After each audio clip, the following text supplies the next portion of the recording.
अब हो खता हमार हो, याद आवे गिफ्ट दिहल तोहर बार बार हो।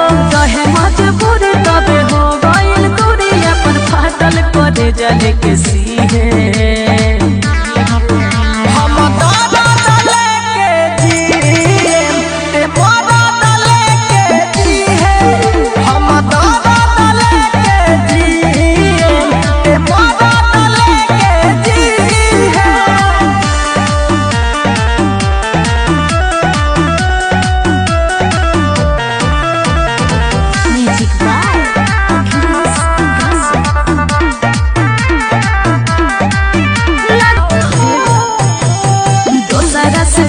अब हो खता हमार हो, याद आवे गिफ्ट दिहल तोहर बार बार हो।